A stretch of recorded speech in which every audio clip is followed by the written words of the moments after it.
इस लेक्चर में हम सम टू n टर्म्स फाइंड करेंगे। देखते हैं इसके लिए क्वेश्चन। हमें कहा गया कि sum to n terms of the series हमें फाइंड करना है इस सीरीज़ का सम। तो देखते हैं इसके लिए सोल्यूशन। तो सोल्यूशन में सबसे पहले हमें इस सीरीज़ को लिख लिया कि ये n टर्म्स हैं हमारे पास, अगर तो हम क्या लिखेंगे Sn, और यहाँ पे देखें कि 3 कॉमन आ रहा है, हम 3 कॉमन ले लेंगे।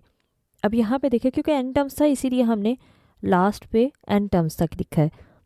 अब 3 कॉमन लेने के बाद हम इसको ऐसे भी लिख सकते हैं, एक स्टेप मज़ीद ऐड करना चाहें कि 3 मल्टीप्लाई बाय 3 डिवाइडेड बाय 3, और नेक्स्ट में ये सीरीज़ उसी तरह से 11 up to so on plus n terms.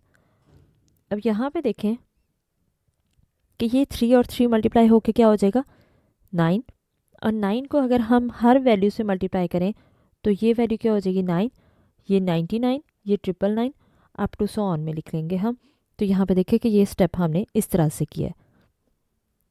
अब 9 को हम लिख सकते हैं 10 माइनस 1, सेम 99 को हम क्या लिख सकते हैं 100 माइनस 1, और 999 को हम लिख सकते हैं 1000 minus 1 up to so on n terms तक हम इस तरह से लिख सकते हैं।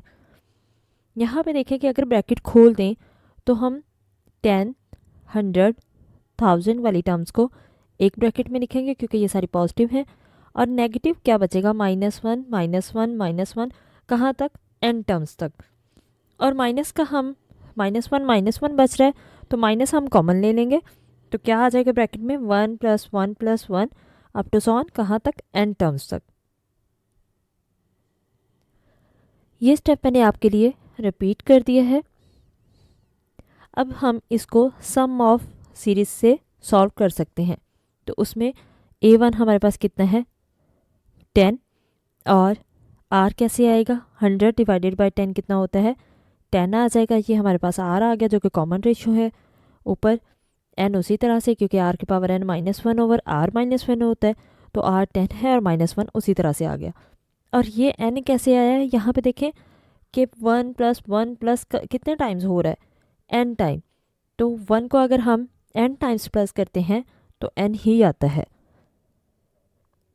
इसको मज़ीद सॉल्व कर लेंगे, 10 इंटू ये वैसे ही आ जाएगी ब्रैकेट, और 10 - 1 9 हो जाएगा। तो ये हमारे पास सम टू n टर्म्स आ गया।